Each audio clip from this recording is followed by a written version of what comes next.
செவிவழி கதை கேட்க வந்திருக்கும் அன்பு நேயர்களுக்கு இனிய வணக்கங்கள். எழில் அன்பு ஆடியோ நாவல்ஸ் சேனலுக்கு உங்களை அன்புடன் வரவேற்கும் நான் உங்கள் ஆர்ஜே நித்யஸ்ரீ. கதை கேட்போம், காதுகளுக்கு இனிமை சேர்ப்போம்.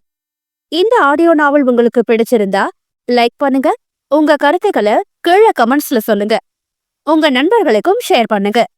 நம்ம சேனலில் தொடர்ந்து கதைகளை கேட்டு மகிழ சப்ஸ்கிரைப் பண்ணிடுங்க. கூடவே பெல் பட்டனையும் தட்டி விடுங்க. இப்ப கதை கேட்கலாம் வாங்க. பூவிதழ் மலரே, எழில் அன்பு. அத்தியாயம் 21. என்ன பேசுற ரகு என்று மகனை அதட்டினார் நன்மாறன். அப்பா, இது எனக்கும் அவளுக்குமான விஷயம். நீங்க கொஞ்ச நேரம் அமைதியா இருங்க பிளீஸ் என்று தந்தையை அமைதிப்படுத்தினான். அப்பாவையே பேசக்கூடாதுன்னு சொல்லுவியா ரகு? இப்போது உயர்ந்தது கலைவாணியின் குரல். கண்டிக்க வேண்டியவளை கண்டிக்காம என்ன கண்டிச்சிட்டு இருக்கீங்க? என்னமா அதெல்லாம்? அவ வீட்டை விட்டு போறேன்னு சொல்லிட்டு இருக்கா. அவளை என்ன கேள்வி கேட்க விடுவீங்களா இல்ல மாட்டீங்களா என்று ரகுநந்தன் குரலை உயர்த்த, அவ அப்படி சொல்றதுக்கு காரணம் யாரு? திருப்பு கேட்டார் கலைவாணி. கண்டிப்பா நான் இல்ல என்றான் மகன். அவர் அவனை நம்பாமல் பார்க்க அதை பற்றி எல்லாம் அவன் கவலைப்படவில்லை. நீங்களாம் வீட்டுக்குள்ள போங்க, நான் அவகிட்ட பேசிட்டு வரேன். எல்லோரையும் பார்த்து பொதுவாக சொன்னார். நீ பேசி அவளை வீட்டை விட்டு விரட்டி விட்டானா என்று கலைவாணி கோபத்துடன் கேட்க, அன்னையை உறுத்து விழித்த ரகுநந்தன், உங்க பிள்ளைய நம்புங்கம்மா என்றான் கடுமையுடன். உன்ன அப்படி நம்பித்தான் சுபாவை உனக்கு கட்டி வச்சோம். ஆனா இப்ப நடந்துகிட்டு என்ன நீயே சொல்லு. முன்னாடி வச்ச நம்பிக்கைய இப்பயே எமல வைங்க. மகனை யோசனையுடன் பார்த்தவர், நீ என்ன செய்வியோ எனக்கு தெரியாது. சுபா இனி இங்கதான் இருக்கணும். அவ இனிமே வீட்டை விட்டு போறேன்னு சொல்லாம நீதான் பாத்துக்கணும் என்று சொல்லிவிட்டு கலைவாணி வீட்டிற்குள் செல்ல மற்றவர்களும் அவரை பின்தொடர்ந்தனர். அதிர்ச்சியும் கோபமுமாக நின்றிருந்த மனைவியின் புறம் திரும்பிய ரகுநந்தல், வீட்டுக்குள்ள வர்றியா இல்ல நீ நர்சு வேலை பார்த்ததுக்கான சம்பளத்தை வாங்கிட்டு போறியா என்று கேட்டா. என்ன பணத்துவரா என்று பல்லை கடித்துக் கொண்டு கேட்டாள் சுவரூபா. சரி, அப்படியே வச்சுக்கோ, அதுக்கு என்ன போ. ஆனா நான் கேட்டதுக்கான பதில் இது இல்ல. நீங்க தான் என்ன உங்க ரூமை விட்டு வெளியே போக சொன்னீங்க. வீட்டை விட்டு போனா நல்லதுன்னு சொன்னீங்க. அதே நான் தான் உன்னை தேடி வந்து வீட்டுக்கு கூப்பிட்டேன். அது பெரியவங்களுக்காக, எனக்காக கூப்பிடலன்னு உனக்கு தெரியுமா? கணவனிடம் பதிலுக்கு பதில் பேசிக் கொண்டு வந்தவள் அவனின் அந்த கேள்வியில் விழிகள் தெறிக்க அவனை பார்த்தாள். இவன் சொல்றது உண்மைதானா என்று ஒரு நொடி யோசித்தவள் பின் ஏதோ நினைத்தது போல், சரிதான், அவன் ஆசைய பூர்த்தி செய்யறதுக்காக மட்டும் கூப்பிட்டானோ என்னவோ என்ற எண்ணமும் அவளின் எண்ணத்தில் ஓடியது.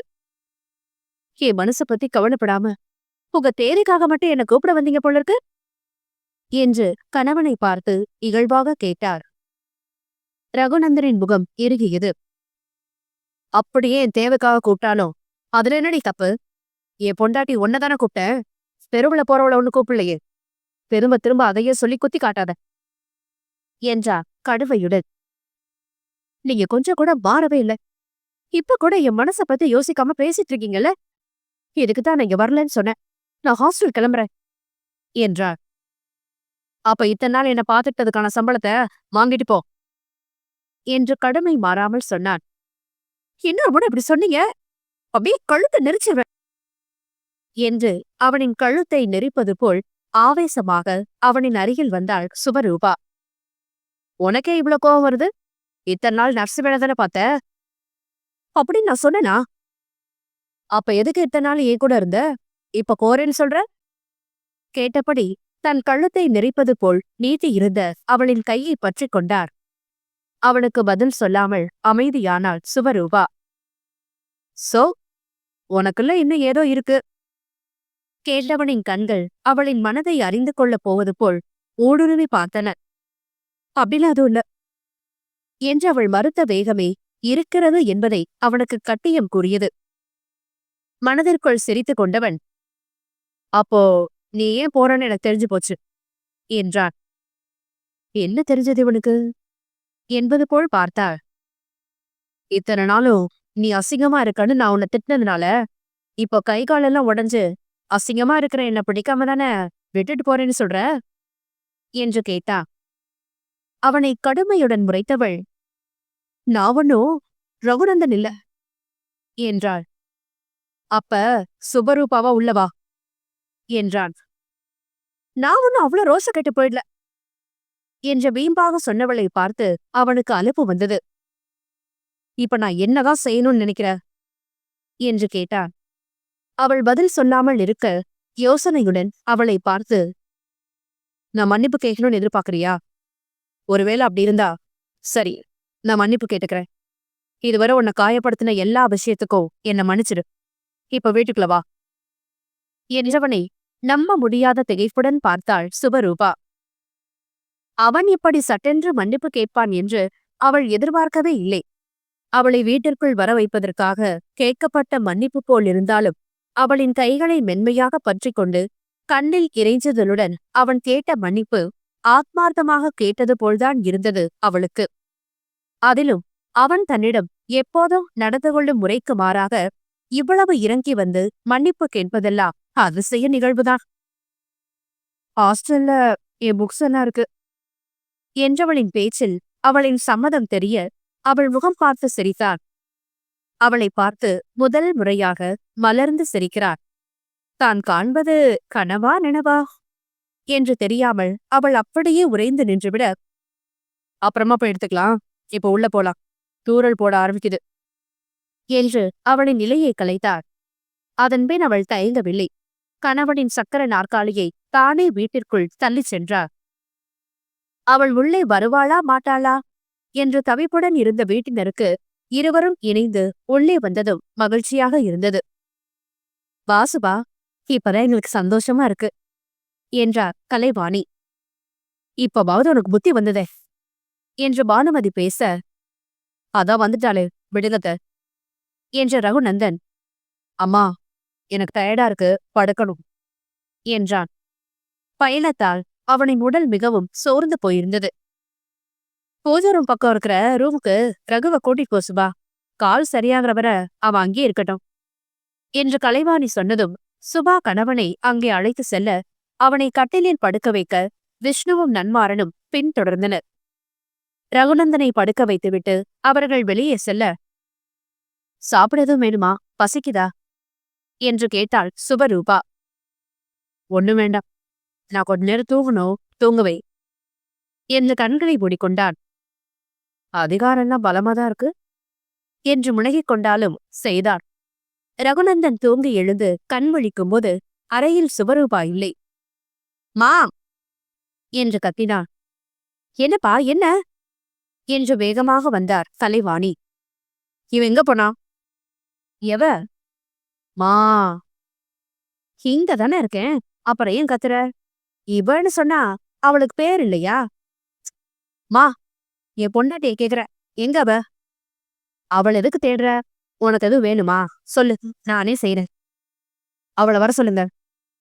ஏண்டா என்கிட்ட சொன்னான, நான் செய்ய மாட்டேனா? நீங்க அவ எங்கன்னு மட்டும் சொல்லுங்க போதும். ஹாஸ்டலுக்கு போயிருக்கா. என்ன, திரும்ப அங்க போயிட்டாளா என்ற அதிர்வுடன் கத்தியவன் பத்தென்று படுக்கையை விட்டு எழ முயன்றான். வேகமாக எழ முயன்றவன் மரணையாக எலும்பு முறிவு ஏற்பட்ட கையை லேசாக ஊன்றிவிட, ஆ என்று உயிர் வலியுடன் முனகினான். பாத்து பாத்து என்று தன் மூட்டு வலியை மறந்து வேகமாக அருகில் வந்து மகனை தாங்கினார். வலியில் மகனின் கண்கள் கலங்கியதை கண்டவர் துடித்து போனார். அப்படி என்னடா அவசரம், ஏன் இப்படி எழுந்த என்று கடிந்து கொண்டார். என்னச்சத்த, என்னாச்சுமா என்று கேட்டபடியே அப்போது அறைக்குள் நுழைந்தனர் சுபரூபாவும் விஷ்ணுவும். முதல்ல கொஞ்சம் தண்ணி எடுத்துவா விஷ்ணு என்று மகனை அனுப்பியவர், சுபா ஒரு துண்டு எடுத்து வந்து அவன் முகத்தை தொடச்சு விடு என்று மருமகளை துரிதப்படுத்தினார். ஏன் முகம் இப்படி வேர்த்திருக்கு, கண்ணெல்லாம் வேற கலங்கியிருக்கு என்று கேட்டபடி வேகமாக அவன் முகத்தை துடைத்து விட்டார். கலைவாணி நடந்ததை சொல்ல கணவனின் முகத்தை குழப்பத்துடன் பார்த்தாள் சுபரூபா. விஷ்ணு தண்ணீர் எடுத்து வந்து கொடுத்ததும் ரகுநந்தனை குடிக்க வைத்து அவனுக்கு வலி குறைந்து விட்டதா என்று கேட்டு தெரிந்த பிறகுதான் கலைவாணியும் விஷ்ணுவும் அந்த அறையிலிருந்து சென்றனர். அவர்கள் சென்றதுமே, விஷ்ணு கூட போய் ஹாஸ்டல்ல காலி பண்ணிட்டு அங்க இருந்து என்னோட புக்ஸ் எல்லாம் எடுத்துட்டு வர போனேன். அதுக்குள்ள இப்ப எதுக்கு இந்த நாடகம் என்று தன்னை முன்பு ஒரு நாள் அவன் கேட்ட அதே கேள்வியை இப்பொழுது கணவனை பார்த்து கேட்டாள். என் வழி உனக்கு நாடகம் மாதிரி இருக்காடி என்று பல்லை கடித்தான் ரகுநந்தன். தானும் அவளை அந்த கேள்வி கேட்டிருக்கிறோம், அதுதான் தன்னிடமே திரும்பியுள்ளது என்ற நினைவு எல்லாம் அவனுக்கு அப்போது வரவில்லை. சுபரூபா பதில் சொல்லாமல் இருக்க அவனின் ஆத்திரம் கூடியது. நான் உன்னை ரொம்ப எதிர்பார்த்துக்கிட்டு இருக்கேன்ல, அதான் உனக்கு கொம்பு முளைச்சிடுச்சு போல. கேட்டதுக்கு கூட பதில் சொல்லாம தென்னாவட்டா இருக்கிற. இல்ல, மொடமாயி போயிருக்க இவனுக்கு, இவனுக்கெல்லாம் எதுக்கு பதில் சொல்லணும்னு நினைப்பா என்று வார்த்தைகளை தெரிக்க விட்டார். போது நிறுத்துறீங்களா என்று முகம் சிவக்க கத்தினாள் சுபரூபா. உடம்பு சரியில்லாதவராச்சேன்னு பொறுமையா இருந்தா வாய்க்கு வந்ததெல்லாம் பேசிக்கிட்டே போறீங்க. உங்களை போல அழகையோ உடல் குறையையோ பெருசா பாக்குறவ இல்லனா. இதுக்கு முன்னாடி என்ன பார்க்கும் போதெல்லாம் வார்த்தையால என்ன குத்தி கிழிச்சவர் தானே நீங்க. இப்ப மட்டும் நான் கொஞ்ச நேரம் இந்த பக்கம் போயிட்டு வர்றதுக்கு முன்னாடி நீங்க இத்தனை ஆர்ப்பாட்டம் செய்யும் போது எனக்கு கேள்வி வராதா? அத நான் கேட்க கூடாதா? ஹாஸ்பிட்டல்ல இருக்கும்போது நீங்க என்ன கேட்டீங்களே, இப்ப மட்டும் நான் ஏன் உங்களை வந்து பாத்துக்கிறேன்னு அதே கேள்விய இப்ப நானும் உங்களை கேக்குறேன். நீங்க ஏன் என்னை இப்ப இவ்வளவு தேடுறீங்க? அதுக்கு எனக்கு காரணம் தெரிஞ்சாகணும். பதில் சொல்ல முடியாது, போடி. ஏ, நீ மட்டும் எனக்கு பதில் சொன்னியா என்ன? நான் எதுக்கு சொல்லணும்? இருவரின் பார்வையும் சூடாக மோதிக்கொண்டன. வார்த்தைகளிலும் உஷ்ணம் தெரித்தது. ஆனாலும் விளக்கம் சொல்வதற்கு மட்டும் இருவரும் முன்வரவில்லை. அல்லது இருவரும் மனவிட்டு பேசும் அளவிற்கு இன்னும் அவர்களின் நெருக்கம் அதிகரிக்கவில்லையோ? அதே நேரம் தங்கள் இருவருக்கும் இடையே எவ்வளவு வேற்றுமை இருக்கிறது என்று தெரிந்த பின்னும் அவளும் அவனை பார்த்து கொள்வதை தவிர்க்கவில்லை. அவனும் அவளை எதிர்பார்ப்பதை நிறுத்தவில்லை. எனக்கு பாத்ரூம் போகணும், போய் விஷ்ணுவை அழைச்சிட்டு வா என்றதும் அவள் சென்று விஷ்ணுவை அழைத்து வந்தாள். விஷ்ணு அவனுக்கு உதவி விட்டு சென்ற பின் கட்டிலில் சாய்ந்து அமர்ந்திருந்தவள் எலும்பு முறிவு ஏற்பட்டிருந்த கையை அடிக்கடி லேசாக அசைத்து அசைத்து பார்த்து கொண்டிருந்தான். அவனை கவனித்தவள், என்னாச்சு, ரொம்ப வலிக்குதா என்று கவலையுடன் கேட்டாள். வலிக்கல, ஆனா ஒரு மாதிரி இருக்கு. வெளியே போனவ நான் முழிச்சுட்டு இருக்கும்போது சொல்லிட்டு போக வேண்டியதானே, அப்படி போயிருந்தேன் அப்படி நடந்திருக்காது என்று அவளை குறை சொன்னான். என்ன குறை சொல்லலன்னா உங்களுக்கு தூக்கம் வராதே என்ற கடுப்புடன் சொன்னவள் இன்னும் அவன் கையை அசைத்து கொண்டிருப்பதை பார்த்து, ஹாஸ்பிட்டல் போலாமா என்று கேட்டாள். அதெல்லாம் வேண்டாம், சரியாயிடும் என்றான். நடுவில் ஒருமுறை இருவரையும் எட்டி பார்த்துவிட்டு சென்ற கலைவாணி மகனும் மருமகளும் இயல்பாக பேசுவதைக் கண்டு மனம் குளிர்ந்து போனார். மகனும் அவளை தேடுகிறான், அவளும் அவனுக்கு ஒன்று என்றாள், துடிக்கின்றாள். நடந்த கெட்டதிலும் ஒரு நல்லதாக இருவரும் சேர்ந்தது மகிழ்ச்சியை தந்திருந்தது. அப்படியே வாழ ஆரம்பித்து தங்கள் குடும்பத்திற்கு ஒரு வாரிசையும் தந்துவிட்டால் போதும் என்று நினைத்து கொண்டார். அன்று இரவு உணவை உண்டு முடித்த பின்னும் தூங்காமல் விழித்தபடியே இருந்தான் ரகுநந்தன். மருத்துவமனையில் இருந்தது போல் கட்டில் அருகில் ஒரு நாற்காலியை எடுத்து போட்டு அதில் அமர்ந்து அவனை தூங்க வைக்க அவள் ஆயத்தமாக, இதென்ன ஹாஸ்பிட்டலா, எதுக்கு அங்க உட்கார்ற, கட்டில் உட்காரு என்று அவள் அமர இடம் விட்டு நகர்ந்து படுத்தான். அதற்கே அவன் மிகுந்த சிரமப்பட வேண்டியிருந்தது. இல்ல இருக்கட்டும், எனக்கு நாற்காலிதான் வசதி என்று சுபரூபா தடுத்ததையெல்லாம் அவன் காதிலேயே வாங்கவில்லை. உட்காரு என்று கட்டிலை காட்டினான். இதென்ன என்றுதான் இருந்தது சுபரூபாவிற்கு. நாற்காலினா எனக்கு தூக்கம் வரும்போதே அப்படியே சாஞ்சுப்பேன், கட்டில் உட்காந்தா அது முடியாது என்று மறுத்தாள். ஏன் நாற்காலியில் உட்காந்து தூங்கணும், இது பெரிய கட்டில் தானே, கட்டில்ல படுத்துக்கிட்டே கூட என்ன தூங்க வை என்று ரகுநந்தன் இலகுவாக சொல்ல விழிகள் தெரித்து விடுவது போல் கணவனை பார்த்தாள். சொல்வது ரகுநந்தன் தானா என்ற சந்தேகமே வந்துவிட்டது அவளுக்கு. தலையில ஆபரேஷன் செஞ்ச இடத்துல எங்கேயும் வலிக்குதா, இல்ல வேற எதுவும் செய்தா என்ற யோசனையுடன் கேட்டாள். எதுக்கு அப்படி கேக்குற? அதான் டாக்டர் எனக்கு சரியாயிடுச்சு, வீட்டுக்கு போகலான்னு சொல்லிதானே வீட்டுக்கு வந்தோம், அப்புறம் எதுக்கு உனக்கு அந்த சந்தேகம் என்று கேட்டான். நீங்க நீங்க தானான்னு ஹாஸ்பிட்டல்ல உங்கள பார்த்த நாள்ல இருந்து சந்தேகமா இருந்தது. இன்னைக்கு அந்த சந்தேகம் 2 மடங்கு ஆகியிருக்கே தவிர குறையவே இல்ல என்றவளை முறைத்தான். என்ன நக்கல் அடிக்கிறியா நீ? சேச்சே, உண்மையதான் சொன்னேன். ஹாஸ்பிட்டல்ல உங்கள பார்க்க வர நான் லேட் பண்ணதுக்கு காரணமே நீங்க என்ன பார்க்கறத விரும்ப மாட்டீங்கன்னு தான். ஆனா அதுக்கு மாறா நான் வந்து பார்த்ததும் ஏன் லேட்டா வந்தேன்னு போல கேட்டீங்க. அதுக்கு பிறகு உங்கள பாத்துக்கிற பொறுப்ப எல்லாரும் என்கிட்ட தள்ளினப்போ நீங்க என்ன பக்கத்திலே விட மாட்டீங்கன்னு நினைச்சேன். ஆனா அதுக்கும் உங்ககிட்ட இருந்து மறுப்பு வரல. இன்னைக்கு காலையில அதிசயமா முறையா என்கிட்ட மன்னிப்பு கேட்டீங்க. இப்ப கட்டில்ல படுக்க சொல்றீங்க. நம்ம கல்யாணம் அன்னைக்கு நைட்டு என்ன செஞ்சீங்கன்னு உங்களுக்கு மறந்திருக்காதுன்னு நினைக்கிறேன் என்று அவனுக்கு நினைவுபடுத்தினாள். அவள் நினைவுபடுத்தாமலேயே அவனுக்கு நன்றாகவே ஞாபகம் இருந்தது. அவளுக்கான தனி படுக்கையை தயார் செய்ததை சொல்கிறாள் என்று புரிய உதட்டை பற்களால் கடித்துக் கொண்டவன் இடது கையினால் சொரசொரப்பாயிருந்த தலையை நீவி விட்டு கொண்டான். இதையெல்லாம் விட நீங்க என்ன பேசி காயப்படுத்திய வார்த்தைகள். ஆனா எப்பவும் வழக்கமா என்ன கிண்டலா சொல்ற எத்து பள்ளின்ற வார்த்தைய கூட உங்களுக்கு ஆக்சிடென்ட் ஆனதுல இருந்து நீங்க என்ன பார்த்து சொல்றதே இல்ல. இவ்வளவு மாற்றமும் ஆக்சிடென்ட்டுக்கு பிறகு வந்ததா இல்ல அதுக்கு முன்னாடி வந்ததான்னு எனக்கு சந்தேகமா இருக்கு. அதுக்கான பதில தெரிஞ்சுக்க ஆசைப்படுறேன் என்றவள் நிறுத்த மௌனத்தையே பதிலாக்கினான் ரகுநந்தன். பதில் சொல்லாம இருந்தா என்ன அர்த்தம்? எனக்கு பதில் தெரியலன்னு அர்த்தம். அத்தியாயம் 22. மதியானம் சாப்பாடு கொடுத்ததும் இந்த 3 மாத்திரையும் அவர் கொடுக்கணும் அத்த. அவர் அரைக்குதுன்னு சொன்னா அந்த இடத்துல டாக்டர் கொடுத்த இந்த கிரீமை போட்டு விடுங்க. அவரை தூக்கி உட்கார வைக்கணும்னு தனியா எதுவும் செய்யாதீங்க. குமார கூப்பிட்டு செய்ய சொல்லுங்க என்று சுபரூபா சொல்லிக் கொண்டே போக, அதெல்லாம் நான் பாத்துக்கிறேன், நீ கவலைப்படாம போயிட்டு வா என்றார் கலைவாணி.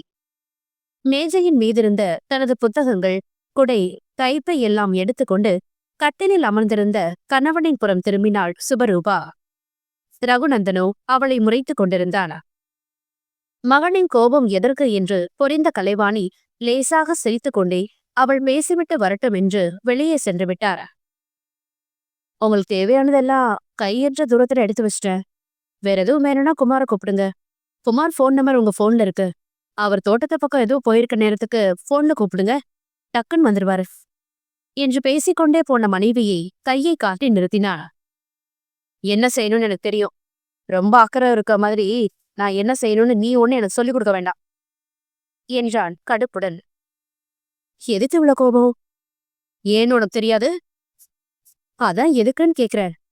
2 நாள் முன்னாடியே நான் இன்னைக்கு வேலை கிளம்பணும்னு சொன்னேன் தானே, அப்புறமா இப்படி கோவப்பட்ட எப்படி என்று கேட்டாள். சொன்னால்தான், ஆனால் அவனால் தான் ஏற்றுக்கொள்ள முடியவில்லை. இன்னும் கொஞ்ச நாளைக்கு அப்புறம் போக வேண்டியதானே என்று கேட்டான். ஏற்கனவே நிறைய நாள் லீவ் போட்டேன். அடுத்த மாசம் பிள்ளைங்களுக்கு பரீட்சை வரும். போர்ஷன் எல்லாம் முடிக்கணும், புரிஞ்சுக்கோங்க என்றாள் அலுப்புடன். முன்பே இதையெல்லாம் அவள் சொல்லிவிட்டாள்தான். ஆனால் மீண்டும் அவன் அதிலேயே வந்து நிற்க அவளுக்கு அலுப்பு தட்டியது. அவள் கவனித்துக் கொண்டாலும் ஒரு ஆணின் உதவியும் அவளுக்கு தேவையாக இருந்தது என்று குமார் என்ற ஒருவரை வேலைக்கு சேர்த்திருந்தனர். விஷ்ணுவும் நன்மாரனும் வெளியே சென்றிருக்கும் நேரங்களில் குமார்தான் ரகுநந்தனை கவனித்துக் கொண்டான். கை ஓரளவு தேறி இருந்ததால் இப்பொழுதெல்லாம் ரகுநந்தனை உணவை உண்டு கொள்வான். அவன் மிகவும் அரிப்பு ஏற்படுகிறது என்று கடந்த முறை ஊட்டியில் இருந்த மருத்துவமனையில் பரிசோதனைக்கு சென்றபோது மருத்துவரிடம் சொல்ல அதற்கு ஒரு கிரீம் கொடுத்திருந்தனர். அதை போட்ட பிறகு அரிப்பு தொந்தரவும் சற்று குறைந்திருந்தது. கால் மட்டுமே இன்னும் சரியாக வேண்டும் என்ற நிலை. கணவன் ஓரளவு தேறிவிட்டான் என்று அறிந்த பிறகுதான் சுபரூபா மீண்டும் பள்ளிக்கு செல்லும் முடிவை எடுத்திருந்தான். அப்படி இருக்கும்போது அவன் இன்னும் தன்னை வீட்டில் நிறுத்தி வைக்க நினைப்பதை அவளால் ஏற்றுக்கொள்ள முடியவில்லை. நின்று பேசினாள். இன்னும் ஏதாவது சொல்லிக் கொண்டிருப்பான் என்று நினைத்தவள், நான் கிளம்புறேன், பாத்துக்கோங்க என்று சொல்லிவிட்டு கிளம்பிவிட்டா. மாலை வேலை முடிந்து வந்தபோது வரவேற்பறை சோஃபாவில் அமர்ந்து கலைவாணியுடன் பேசிக் கொண்டிருந்தார் பானுமதி. வாமா, காஃபி குடிக்கிறியா?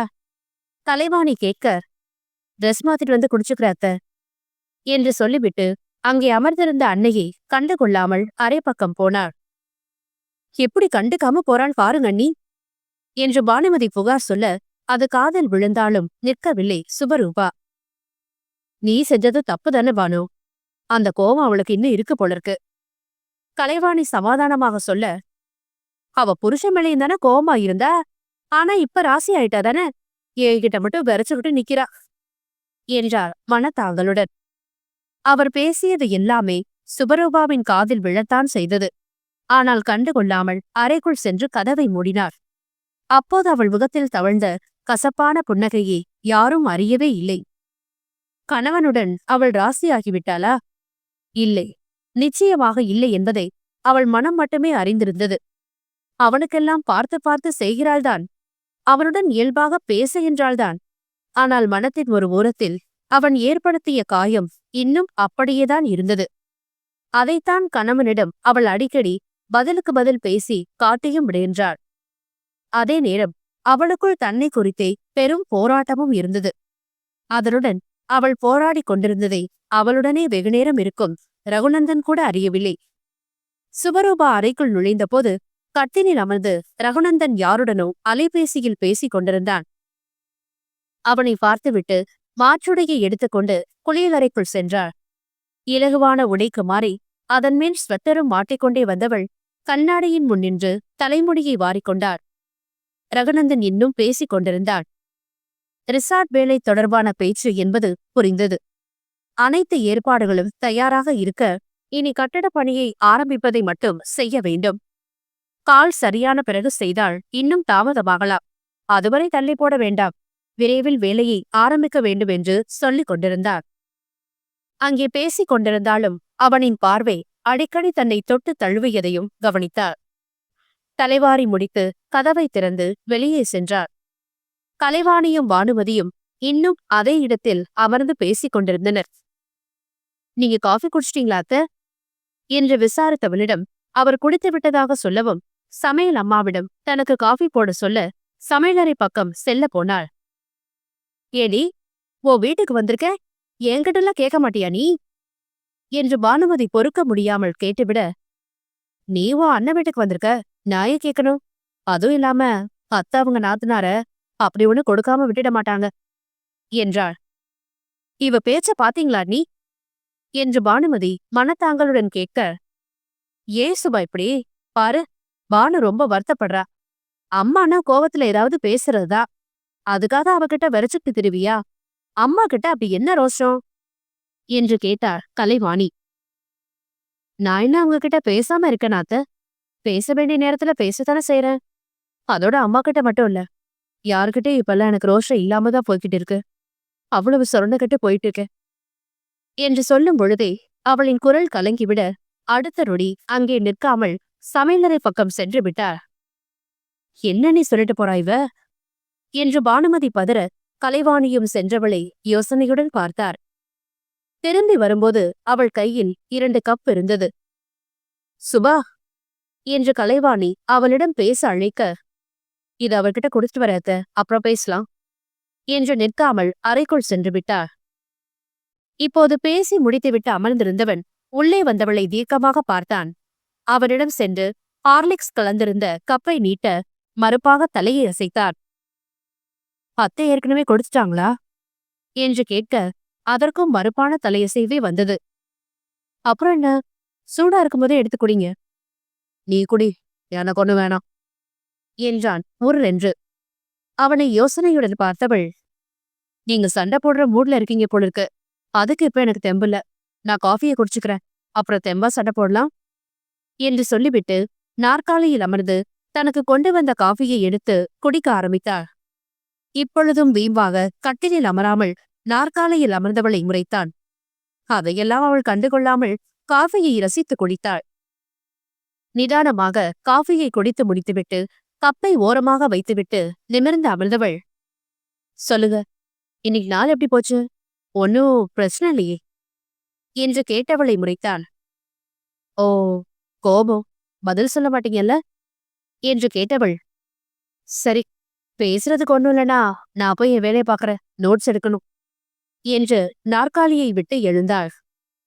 நக்கல்டி உனக்கு என்று அவன் பல்லை கடிக்க, சாச்ச, நிஜமா எனக்கு வேலை இருக்கு என்றவள் மேஜையின் பக்கம் சென்று சொன்னது போல் வேலையையும் ஆரம்பித்து விட்டா. அடுத்த 1 மணி நேரம் தன் வேலையை பார்த்து முடித்தவள் எழுந்து பார்க்க சுவரை வெறித்துக் கொண்டு அமர்ந்திருந்தார் ரகுநந்தன். அறைக்குள்ளேயே இருப்பதால் சில நேரம் அப்படி இருப்பான் என்பதால் அதை பெரிதாக எடுக்கவில்லை அவள். இரவு உணவை எடுத்து வந்து அவனுக்கு கொடுத்து தானும் அங்கேயே அமர்ந்து உண்டாள். அன்று அவன் எதுவும் அதிகம் பேசாமல் இருந்தாள். அதை உணர்ந்தாலும் ஏனோ அவளுக்கு எதுவும் கேட்க தோன்றவில்லை. பின்ன என்ன பேசினாலும் எப்படியும் அவர்களுக்குள் ஏதாவது வாதத்தில் வந்து முடியும் என்பதால் அமைதியாக இருந்தாள். இரவு படுக்கும் நேரத்தில் அவன் படுத்ததும் போர்த்திவிட்டு சுவர் ஓரமாக விரித்திருந்த மெத்தையில் சென்று படுத்துவிட்டாள். கழுத்தை திருப்பி மனைவியே வெறித்து பார்த்து கொண்டிருந்தாள் ரகுநந்தன். அவள் அவன் அருகில் கட்டிலில் உட்கார்வதே கிடையாது. இதிலெங்கே அருகில் படுப்பது? மாடியில் அவன் வாங்கி போட்ட தனி படுக்கையை எடுத்து வந்து அதில்தான் படுத்து கொண்டாள். அவன் ஏற்படுத்திவிட்ட பழக்கம்தான். ஆனால் இப்பொழுதும் அவள் அதையே தொடர்வது அவனை எரிச்சலடைய வைத்திருந்தது. அதிலும் அவனும் சற்று சரியானதிலிருந்து அவளின் விலகல் அதிகமாக இருப்பதை உணர்ந்தார். இரவு முழுவதும் அவன் கையை பிடித்தபடி அதில் சாய்ந்து உறங்கியவள் இப்பொழுது தனி படுக்கையில் இந்நிலையை ஏற்றுக்கொள்ள முடியாமல் மனம் உருண்டியது. அடுத்து வந்த நாட்கள் அவனுடன் பேசினாலும் கூட சுபாவின் ஒதுக்கத்தை அதிகமாக உணர்ந்தவள் பொறுக்க முடியாமல் 4வது நாள் வெடித்தே விட்டாள். அன்று காலையில்தான் தந்தையின் துணையுடன் மருத்துவமனை சென்று காலில் இருந்த கட்டை அவிழ்த்துவிட்டு வந்திருந்தாள் ரகுநந்தன். ஏற்கனவே நிறைய நாள் விடுமுறை எடுத்திருந்ததால் விடுமுறை எடுக்க முடியாது என்று சுவரூபா பள்ளிக்கு சென்று விட்டாள். அதற்கும் அவன் மருத்துவமனை செல்கிறான் என்று நன்றாக தெரிந்துமே விடுமுறை எடுக்கவே முடியாது என்று பிடிவாதமாக இருந்து அவனுடன் வராமல் இருந்தது அவனின் கோபத்தை கிளப்பி இருந்தது. அதனுடன் கட்டை அவிழ்த்துவிட்டாலும் காலை அதிகம் அசைக்க முடியாத வலி வேதனை இருந்தது. பிசியோதெரபி செய்து மெல்ல மெல்ல நடந்து பார்க்க வேண்டும் என்று சொல்லி அதற்கு கைப்பிடி பயன்படுத்த சொல்லியிருந்தனர். மருத்துவமனை சென்றுவிட்டு வந்தவன்தான் அப்படியே படுத்துவிட்டான். மாலை பள்ளி விட்டு வந்தவள் உடைக்கூட மாற்ற செல்லாமல் வந்து அவனின் கட்டை இல்லாத காலைத்தான் ஆராய்ந்தாள். காலில் பட்டிருந்த பலமான அடியில் ஒரே காலில் 3 இடங்களில் எலும்பு முறிவு என்று சொல்லியிருந்தார்கள். அதற்கு அறுவை சிகிச்சை செய்த அடையாளம் அப்படியே காலில் தெரிய வேதனையுடன் பார்த்தாள். டாக்டர் என்ன சொன்னாங்க? இனி நடக்கலாமா? திரும்ப எப்ப செக்கப் போகணும்? வலி இருக்கா இன்னும்? என்று கவலையுடன் அவனின் காலை பார்த்தவனமே விசாரித்தாள். அவள் முகத்தையே வெறித்து பார்த்தவன், ரொம்பதான் அக்கறை என்றான். வேதனையில் கலங்கிய கண்களுடன் அவனை நிமிர்ந்து பார்த்தவள் ஒரு நொடி புரியாமல், என்ன என்றாள். அவ்வளவு அக்கறை இருக்கிறவ கூட வந்திருக்கணும் என்றான் கோபமாக. நான் தான் சொன்னல லீவ் எடுக்க முடியலன்னு. என்ன பெரிய லீவு? என்ன விட உனக்கு வேலைதான் முக்கியமா? தூக்கி போடாத. இனி நீ வேலைக்கெல்லாம் ஒண்ணு போக வேண்டாம் என்றான். அவளின் கண்ணீர் அப்படியே உறைந்து போக கணவனை வெறித்து பார்த்தவள், ஆமா, உங்களை விட எனக்கு வேலைதான் முக்கியம் என்றாள் அழுத்தமாக. அவன் திகைத்து பார்க்க, கண்டிப்பா எனக்கு வேலைதான் முக்கியம் என்றாள் மீண்டும் அழுத்தமாக. நாளைக்கே நீங்க என் ரூம்ல இருக்காத, வெளியே போன்னு விரட்டினா? என் வீட்டுல இருக்காத போன்னு எங்க அம்மா விரட்டினா? போறதுக்கு எனக்கு போகடல்லதான். ஆனா எங்க போனாலும் பொழைச்சுக்கலான்ற நம்பிக்கைய என் வேலை எனக்கு கொடுத்திருக்கு. திரும்ப தெருவுல நிக்கிற நிலை வரும்போது என்ன தைரியமா தூக்கி நிறுத்த போறதே என்னோட இந்த வேலைதான். அத கண்டிப்பா விடமாட்டேன் என்றாள் உறுதியாக. கேட்டுக்கொண்டிருந்தவன் முகம் அப்படியே மாறிப்போனது. அதன் பிறகு அவன் ஒரு வார்த்தை கூட பேசவில்லை. அப்படியே இறுகிப்போய் அமர்ந்திருந்தான். அவன் எதுவும் சொல்வானோ என்று சில நொடிகள் அவன் முகத்தையே பார்த்திருந்தாள். ஆனால் அவள் முகத்தை கூட பார்க்காமல் எங்கோ பார்த்து கொண்டிருந்தான். அவன் முகத்தில் உயிர்ப்பே இல்லை. அவனை அப்படி கண்டு அவளுக்கு ஒரு மாதிரியாக இருந்தாலும் கூட, உண்மைதானே சொன்ன என்று முணுமுணுத்துக் கொண்டாள். அது அவன் காதிலும் விழ, என்ன பெரிய உண்மை? நான் செஞ்ச தப்புக்கு உன்கிட்ட மன்னிப்பு கேட்டல. அப்படி இருந்தோ நடந்ததை மறக்காம இன்னும் குத்தி காட்டிட்டு இருக்க? உன் மனசுல என்னை பத்தி இப்படி ஒரு நினைப்பு இருக்கும்போது என்னை எதுக்கு ஓடி ஓடி வந்து பார்க்கணும்?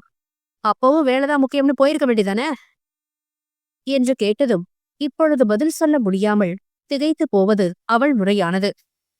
பற்களால் கேள்விதட்டை அழுத்தமாக கடித்துக் கொண்டாள். பதில் சொல்டி, இன்னைக்கு நீ எனக்கு பதில் சொல்லியே ஆகணும் என்றான் பிடிவாதமாக. சுபரூபாவின் கண்களில் கண்ணீர் கோர்த்தது. எதுவும் பேசக்கூடாது என்பது போல் அழுத்தமாக நின்றாள். இப்ப பேச போறியா இல்லையா? அவளின் மௌனம் பொறுக்காதவன் குரலை உயர்த்தினான். பேசுனா என்ன பேச சொல்றீங்க? இதுக்கு முன்னாடி நீங்க பேசின வார்த்தைகள் தான் என்ன பேச விடாம தடுத்துக்கிட்டு இருக்கு.